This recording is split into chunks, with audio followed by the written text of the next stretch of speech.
11 horas 46 minutos, estamos de volta com o Jornal Bah em Foco, recebendo aqui nos estúdios a visita do Arthur Custódio Moreira de Souza. O Arthur é coordenador nacional do MOHAN, que é o Movimento de Reintegração das Pessoas Atingidas pela Hanseníase. E vai expor aqui, né, a situação dos moradores da colônia, vai falar sobre um assunto muito importante, inclusive, sobre o MOHAN e o projeto que está sendo idealizado pelo MOHAN. Arthur, bom dia, né? Bom dia ainda. Seja bem-vindo aqui ao jornal. Prazer em recebê-lo. O prazer é meu, Júlio. Um prazer estar em Ubá. Gosto muito dessa cidade. Você é de onde? Eu sou do Rio de Janeiro. Cariocão do Rio de Janeiro. Bom, Arthur, primeiramente para explicar para os nossos telespectadores o que é o MOHAN. O MOHAN é um movimento de reintegração das pessoas atingidas pela hanseníase. É um movimento de voluntários, né? Hoje a gente tem aproximadamente 3 mil voluntários no Brasil todo. E além de lutar pela eliminação da hanseníase, que o Brasil aí é o primeiro lugar do mundo em incidência de hanseníase, é o segundo em número absoluto de casos, a gente só perde para a Índia. Ainda existem muitos casos ainda? Muitos casos. Na verdade, Júlio, o Brasil ele identifica uma média de 25 mil casos novos por ano. Só que no ano passado, por conta da pandemia, a gente identificou 15 mil. E uma recente conquista que a gente anunciou ontem as pessoas que têm ou tiveram hanseníase, que têm sequelas, ou as pessoas que usam prednisona, que usam por conta de reações, já estando curadas da hanseníase, às vezes tem reação, elas estão no grupo de prioridades agora da vacina. Então elas podem ser vacinadas agora para a Covid-19. Então o MOHAN, Júlia, ele faz esse trabalho. Um trabalho de enfrentamento da doença e de luta por direitos agora, mas também um trabalho de luta pelos direitos das pessoas que foram segregadas, né? O Brasil teve 37 locais de segregação e a cidade de Ubá foi um deles. Historicamente, a gente sabe que na época os filhos eram separados dos pais, enfim. Exatamente. Eram levados para a instituição. Exato. Você tinha a polícia sanitária que capturava as pessoas e levava para as colônias.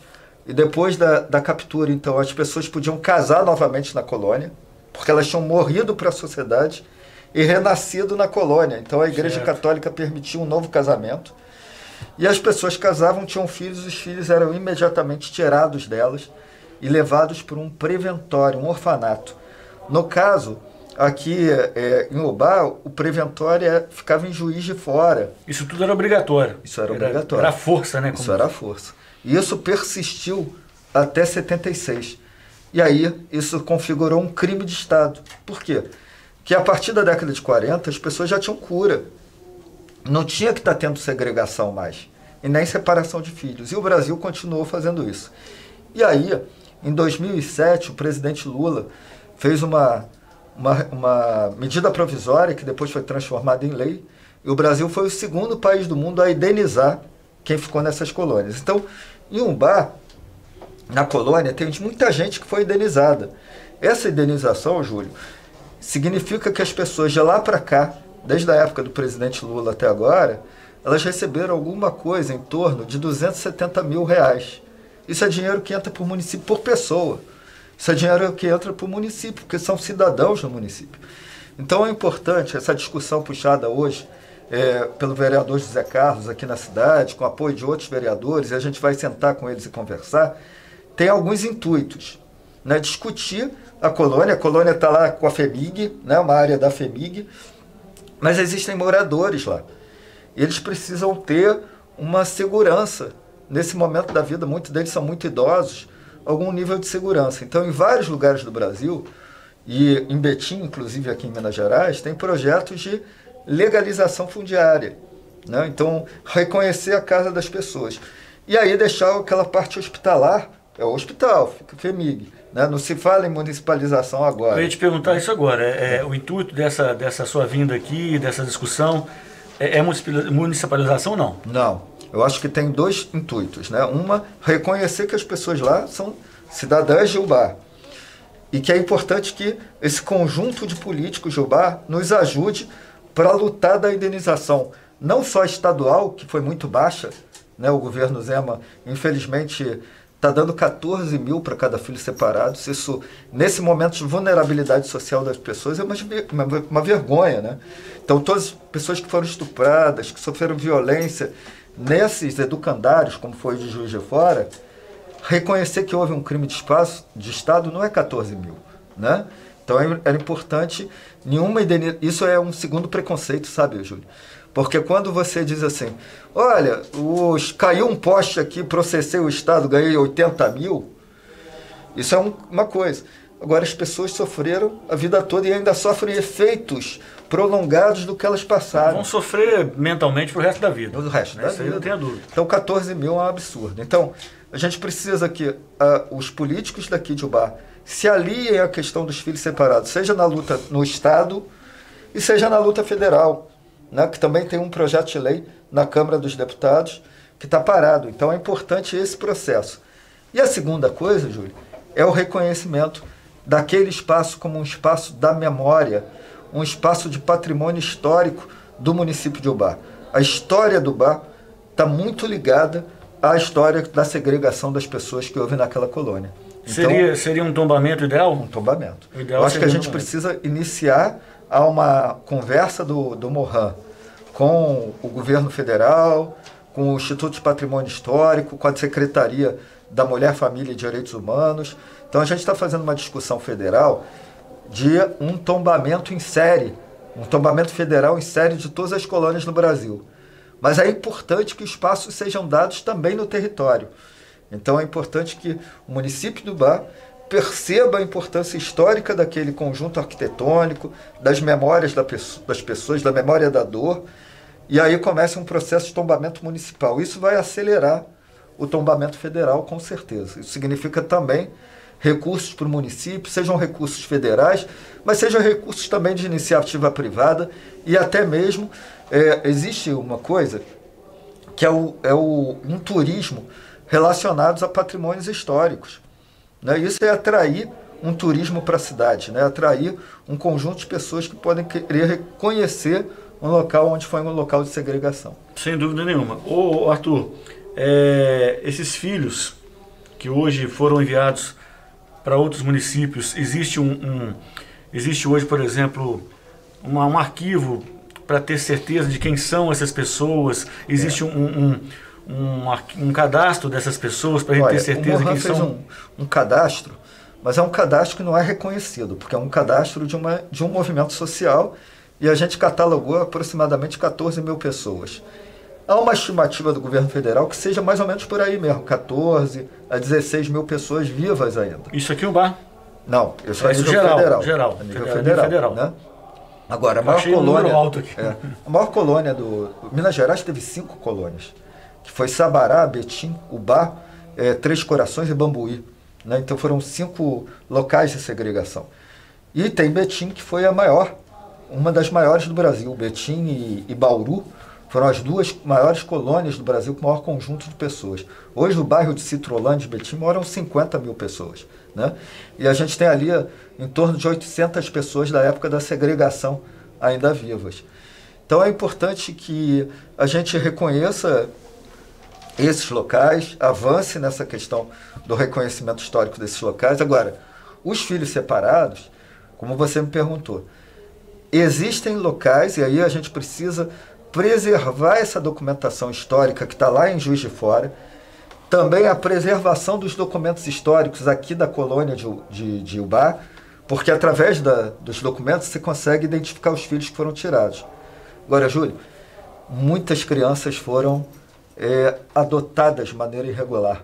Muitas desapareceram. Essas aí vai ficar difícil de identificar. Né? A gente montou, junto com a Universidade Federal do Rio Grande do Sul, um banco genético. E a gente conseguiu localizar algumas dessas crianças. Existia um fluxo de Minas Gerais de adoção para a Itália. Assim como lá no Pará, eu estou indo para o Pará sábado agora, existia um fluxo de crianças que saíam pelo Suriname para ser adotadas lá na Holanda. Então muitas crianças dessas apareceram. Algumas a gente consegue, mas isso é a ponta do iceberg. Sim, né? sim. Muitas a gente nunca vai localizar. Bom, o Arthur, a reunião, vai ter uma reunião hoje, é isso? Isso, às 15 horas na Câmara de Vereadores, puxada pelo vereador José Carlos. Né? A gente vai fazer esse debate lá. Ao mesmo tempo, a gente está provocando também um debate em Juiz de Fora, na Câmara de Vereadores de Juiz de Fora. Também temos apoios aí de deputados estaduais, e eu destaco o apoio do deputado Betão. E esse é um movimento nascendo em Minas Gerais, que também vai coincidir com movimentos que estão nascendo em outros estados, né? Hoje eu tive a autorização do Dr. Claudinei, lá na antiga colônia, o diretor da colônia. A gente fez umas fotos aéreas lá com drone da colônia, já para documentar um pouco essa questão da ocupação do espaço, o cemitério. Cemitérios são importantíssimos de serem preservados, e aqui o Bar, eu acho que é um dos poucos cemitérios de colônia do Brasil que estão bem conservados. E tem uma iniciativa que teve lá do diretor, Júlio, que é muito interessante, que eles fizeram um memorial no cemitério. É o único que eu conheço no Brasil, de todas as colônias. Então eu fotografei isso para a gente levar e servir de exemplo, inclusive, para outros cemitérios e para outras colônias no Brasil. Fora o Bar aqui em Minas Gerais, ainda existem outras colônias ativas? Sim. Então, Sabará, todos estão na mão da FEMIG, né? Mas Sabará já não tem mais a questão da hanseníase, foi deslocado, e se eu não me engano, Sabará tem um reconhecimento histórico como patrimônio, né? Mas prédio muito antigo, ele já existia antes até de ser utilizado como colônia. Agora, as ativas, Ubá, Três Corações, Bambuí e Betim. Betim é a única que tem um projeto de legalização fundiária, né? De dar o título de propriedade das casas para as pessoas que moram lá, e aí desmembrar um pouco a área hospitalar da área comunitária, entender que aquilo faz parte do município. Só para que os moradores lá também não fiquem na dúvida, às vezes ficam receosos de acontecer alguma coisa desse tipo, existe alguma possibilidade, por exemplo, de quem adquiriu uma terra lá, um patrimônio, venha a perder isso aí? Não existe essa possibilidade. Não. Né? Um projeto bem feito de legalização fundiária é como se fosse uma fotografia, como se fosse um censo. Você faz é aquela rede que está ali. Um projeto mal feito é aquele que quer tirar pessoas, né? Porque, na verdade, você estabeleceu, naquele momento fotográfico, uma rede social. Então, tirar pessoas significa desmanchar uma rede.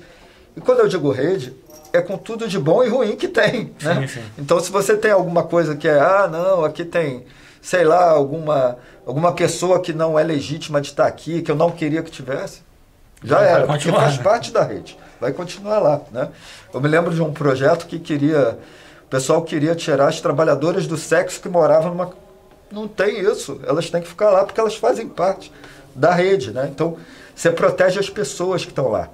A gente está tendo um problema muito grave em São Paulo, Júlio, porque como o patrimônio histórico de São Paulo foi um dos estados que reconheceu todas as colônias como patrimônio histórico, ao mesmo tempo a Secretaria de Saúde começou morreu a pessoa do isolamento, tirar as pessoas da casa. Isso é errado. Aí as casas vão para o chão, né? Primeiro porque às vezes tem criança, idoso, pessoa com deficiência, não podia fazer isso. Segundo, porque patrimônio desocupado vai para o chão, porque não é conservado, né? Não tem verba para conservar. Sim. Então vai para o chão, então está virando tudo ruína, quando podia estar sendo utilizado por pessoas.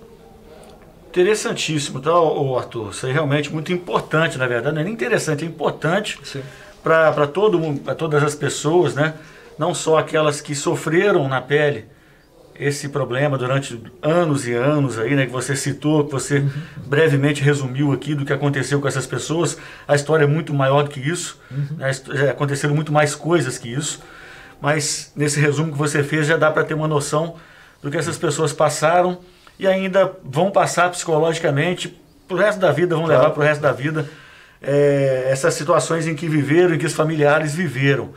Eu desejo sucesso para vocês nessa reunião, nos projetos, enfim, que possa realmente serem concretizados e que possa beneficiar essas pessoas, porque merecem muito sim a atenção, merecem o reconhecimento, merecem inclusive o ressarcimento das suas perdas, tanto financeiras, psicológicas, enfim, físicas, o que for. Né? Júlio, depois eu até me comprometo contigo de passar algumas imagens que a gente fez hoje do cemitério. A gente fez um voo de drone. Porque na verdade isso é uma conquista nossa, né? Eu acho que o UAI também pode estar ajudando nisso. Sim. As pessoas das universidades. Eu me lembro de ter ouvido uma história uma vez contada por uma pessoa da colônia de que existia uma ponte que ligava na colônia, que foi, num dado momento, o preconceito era tão grande que a cidade mandou destruir a ponte para não ter acesso. Então, não sei se é lenda urbana, né? Mas assim, tem eu não conheço histórias, essa história, mas... E aí as pessoas nas universidades precisam pesquisar as histórias, né? Ouvir as pessoas, ouvir esse relato, né? Porque a memória ainda viva de muitos idosos, né, faz parte dessa conservação da história. Então, esse patrimônio que a gente chama de imaterial, do que, né, o que representou, tinha moeda própria, se não tinha, todas essas coisas têm que ser levantadas para que o BAS tenha essa história guardada. Hoje, eu vou tentar mostrar lá na Câmara dos Vereadores, inclusive, algumas imagens de quando a colônia foi construída, né, o que representou para o município de Ubá essa questão da construção da colônia. Eu posso afirmar algumas coisas que você falou, porque quando eu era criança, e faz tempo, mas criança, adolescente, né? Jogava futebol aqui no clube da região, e quando tinha jogo, jogar na colônia. Eram várias histórias, eram lendas que nos contavam sobre estar lá, sobre preconceito, principalmente. Pô, vamos jogar na colônia? Cuidado. Ó, não encosta em nada, não faça isso, não cumprimente. Chegar em casa, tomar banho, tirar a roupa. Não pegue na mão do outro, não cumprimente o atleta adversário, é um absurdo. A gente acreditava, era criança, era adolescente, a gente acreditava nisso. E o campo de futebol da colônia é maravilhoso. Né? Muito, todos eles. Hoje, todos assim, hoje alguns já se deterioraram um pouco, falta de apoio, de cuidado, enfim, mas outros não. O Cruzado, por exemplo, está um campo muito bonito hoje, muito bem cuidado. O outro, já joguei em todos eles lá, mas toda vez que a gente ia jogar lá, tinha essas histórias de preconceito. Olha, cuidado, não come nada lá, leva de casa, não come. Enfim, absurdo, né? Essa história do futebol, porque toda a colônia tinha um campo de futebol excelente. Porque existia campeonato entre as colônias. E os times de futebol das colônias eram muito bons. Aliás, aqui eram grandes times e a rivalidade muito grande entre eles. Era muito grande a rivalidade. Excelente. Mas essas histórias são apenas... Essa que eu citei, por exemplo, de preconceito, é apenas um pouquinho, pequenininho, perto do que já sofreram, com certeza. Não tenho dúvida nenhuma. Com certeza. Arthur, mais alguma coisa que seja de relevância para passar por enquanto, que a gente vai depois que fizer a reunião, vamos convidar o Zé Carlos para vir aqui, para fazer um balanço do que aconteceu. Para ver quais são os encaminhamentos que vão ser levantados. Aí vamos fazer um balanço, se puder, passa para a gente aquelas imagens, vamos colocar no jornal sim. Vamos sim. Eu vou deixar, quem quiser entrar em contato com a gente, pode depois entrar ali tem o Instagram do movimento, que é o Mohan Nacional, tem também o YouTube do Mohan, que é Mohan Comunicação, tem o Facebook do Mohan, as pessoas podem acompanhar, a gente está fazendo lives agora, todo mundo na quarentena está fazendo live, né? Verdade, verdade. Então a gente está fazendo lives importantíssimas discutindo essas questões e a gente deve ter uma daqui a pouco discutindo a questão do patrimônio. Tá na tela aí o nome, Mohan, para quem não sabe como é que escreve, né? Tá aí M-O-R-H-A-N, Mohan. Tá? Então é só procurar nas redes sociais para ter mais informações de contato. Arthur, agradeço aqui a sua visita à nossa cidade. Tenho certeza que vai ser de grande valia para a população lá, para o nosso povo aqui, com certeza. E sucesso para vocês. Eu que agradeço e sempre reforçando assim, pessoal, pandemia não acabou, use máscara, use álcool gel. Quem teve hanseníase, que ficou com sequelas, ou quem ainda faz tratamento de reação com prednisona, é prioridade a vacinação. Procure o posto de saúde, procure a unidade de saúde para se vacinar. Vamos nos cuidar e vamos também lutar pela preservação histórica da antiga colônia. Obrigado, Júlio. Bem, eu que agradeço sempre a sua presença aqui. Nosso espaço vai estar sempre aberto para que possa divulgar os trabalhos, para que possa anunciar o que for necessário. Tudo isso em prol aí da população. Eu tenho certeza que nosso espaço vai ser também de grande utilidade para vocês. Tenho certeza. Fique à vontade. Obrigado. Grande abraço, sucesso. Conversei aqui com Arthur Custódio Moreira de Souza, ele que é coordenador nacional do Mohan, né?